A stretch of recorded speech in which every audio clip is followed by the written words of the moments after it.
Assalamualaikum. Balik lagi di channel Bidan Isna, obrolan kesehatan kita semua.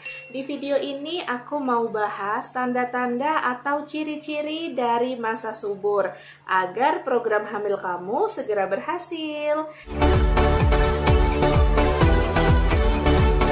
Tapi sebelumnya jangan lupa untuk like, komen, dan subscribe. Terus sebarin ke sosial media yang kalian punya. Oke, terima kasih. Masa subur dari seorang wanita itu singkat banget loh.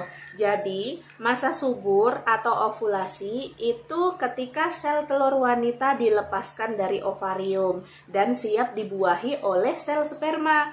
Nah, sel telur ini bertahan 1 hingga 2 hari di tuba falopi. Nah, jadi cepet banget kan waktunya. Tanda-tanda kalau kamu lagi mengalami masa subur, yang pertama suhu badan basalnya naik.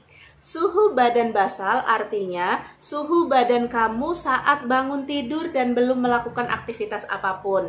Nah, jadi ketika kamu bangun tidur, kamu baru buka mata kamu, langsung kamu ukur pakai termometer. Biasanya saat masa subur, suhu badan kamu itu naik 0,5 hingga 1 derajat Celcius. Nah, mulai sekarang yang lagi promil, sediain termometer ya. Kalau setelah haid, kalian rajin deh ukur suhu badan kamu ketika bangun tidur. Kalau yang biasanya 35 derajat, nah kalau pas masa subur biasanya akan naik 0,5 hingga 1 derajat. Bisa naik 35,5 atau bisa 36 atau bahkan 37 derajat.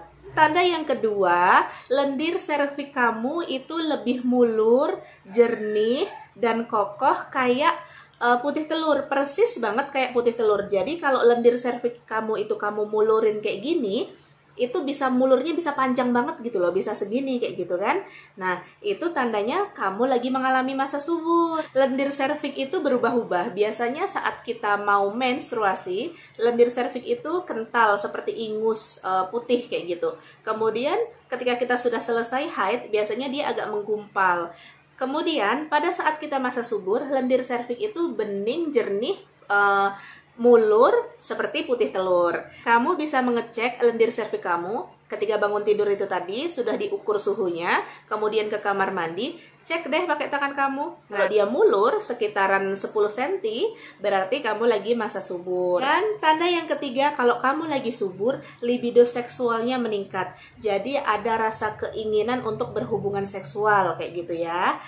Peningkatan libido seksual ini berhubungan dengan tingginya kadar hormon estrogen dan tingginya kadar hormon LH kamu. Jadi pada saat masa subur, hormon LH-nya itu sedang berada di puncaknya. Jadi sedang tinggi-tingginya kayak gitu. Nah, kadar hormon LH ini bisa juga diukur dengan tes pengetesan kadar LH. Ada kok dijual di apotik, kalian bisa beli.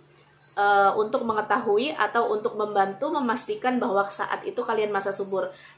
Cara ngetesnya sama seperti tes kehamilan, dicelup di air kencing kita. Kemudian kalau kita pas lagi masa subur akan ada 2 garis di sana. Tanda yang keempat, ketika kamu lagi mengalami masa subur, biasanya ada rasa sedikit kram, nyeri di perut bagian bawah, bagian kanan atau kiri dari rahim kita. Penyebab rasa nyeri atau rasa kram ini karena pada saat ovulasi itulah sel telur itu kan pecah kayak gitu. Sel telur keluar atau menembus ovarium menuju ke tuba falopi, jadinya menyebabkan sedikit rasa nyeri. Tetapi nyerinya tidak seperti nyeri haid, nyerinya ringan sekali. Karena masa subur ini sangat singkat, 1-2 hari, maka pergunakan waktu ini dengan sebaik-baiknya. Karena pada saat masa subur ini, libido seksual seorang wanita itu meningkat, kemudian hormonnya juga lagi bagus, moodnya juga lagi bagus, jadi seorang wanita ini tadi lebih cepat untuk mencapai orgasme. Nah, kalau seorang wanita itu lebih cepat untuk mencapai orgasme, maka suasana di vagina dan di serviks itu lebih basah. Vagina itu kan kondisinya itu asam, tetapi ketika seorang wanita sudah orgasme, akan membuat suasana di area vagina itu lebih basah. Jadi si sel sperma ini tadi lebih mudah untuk berenang menembus lendir serviks itu tadi, kayak gitu. Nah, itu tadi tanda-tanda apabila kamu lagi mengalami masa subur. Jadi, pergunakan waktu itu dengan baik ya. Semoga promilnya cepat berhasil dan cepat hamil. Oke, terima kasih. Mungkin itu aja yang bisa aku sampaikan. Semoga bermanfaat ya. Jangan lupa untuk like, komen, dan subscribe. Terima kasih. Wassalamualaikum.